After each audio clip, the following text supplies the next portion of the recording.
جناب صدر، طالب علمی کا مرحلہ ہماری زندگی کا اہم مرحلہ ہوتا ہے۔ یہ نوجوانی کا زمانہ ہوتا ہے۔ نوجوان ایک زبردست قوت اور عظیم طاقت ہوتا ہے۔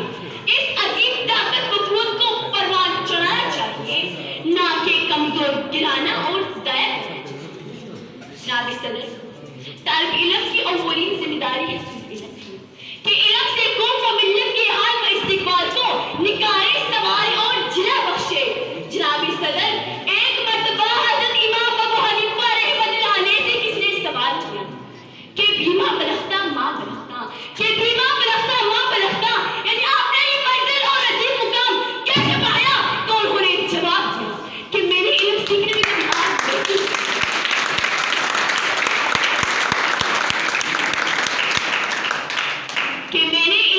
میں کبھی آگ محسوس نہ کی اور سیکھے ہوئے علم کو پہنچانے میں کبھی بہت سے کام نہیں لیا۔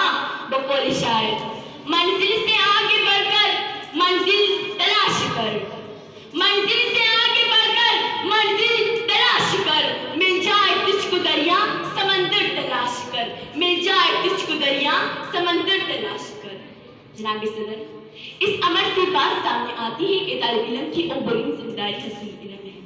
رسول عربی حاتم نبی حضرت مصطفیٰ صلی اللہ علیہ وآلہ وسلم ارشاد فرماتے ہیں کہ مہد سے لے کر لحد تک علم حاصل کرو۔ ایک مشہور قول ہے کہ علم حاصل کرو، اس کے لیے تمہیں چین ہی جانا کیوں نہ پڑے۔ جناب صدر، حصول علم کے ساتھ ساتھ ایک طالب علم کو ایماندار، فرمانبردار، متقی، پرہیزگار، قوم کا معمار، خدمت کے جذبے سے سرشار، دشمن کے لیے ہے دل کرار، حائط بن ولید کی تلوار اور نیکی کاموں کے لیے ہر وقت تیار رہنا چاہیے۔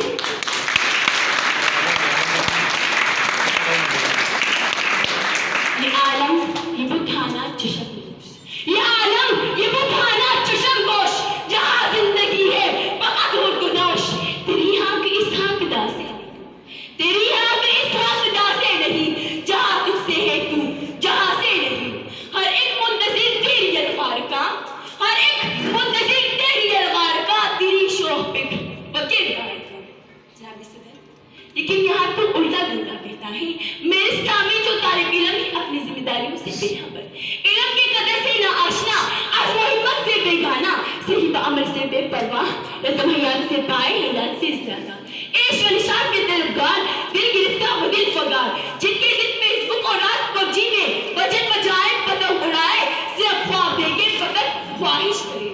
جناب صدر، کچھ کہہ بھی نہیں سکتے، رہ بھی نہیں سکتے، ہم کیوں امید رکھیں آج کے بچوں، طالب علموں اور نوجوانوں سے کہ ذمہ داریاں نبھائیں گے۔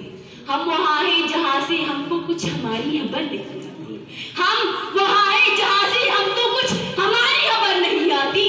جناب صدر، اس تصور اور اس تصویر کو لے کر میں مایوس ہوتی جا رہی تھی کہ سروش غیب سے آواز آئی، لا تقنطوا من رحمت اللہ، مایوس مت ہو اے رہبری فرزانہ، مایوس مت ہو اے رہبری فرزانہ، کم گوش تو ہے لیکن بے ذوق نہیں راہی۔ جناب صدر، میں چونکتی بیدار ہوئی، سوچنے اڑان ماری، عقل کی آنکھیں باہو تو دیکھنے لگی کہ ہوتی بہوداری، علم و عمل، کسب و ریاضت ایک مہارت ہے۔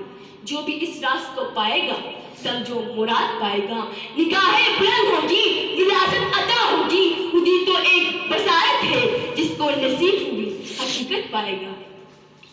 خودی کے رازداں بنے، خودی کے رازداں بنے، خدا کے ترجمہ بنے، امانت دی گئی، امانت دی گئی، عزت ملے گی۔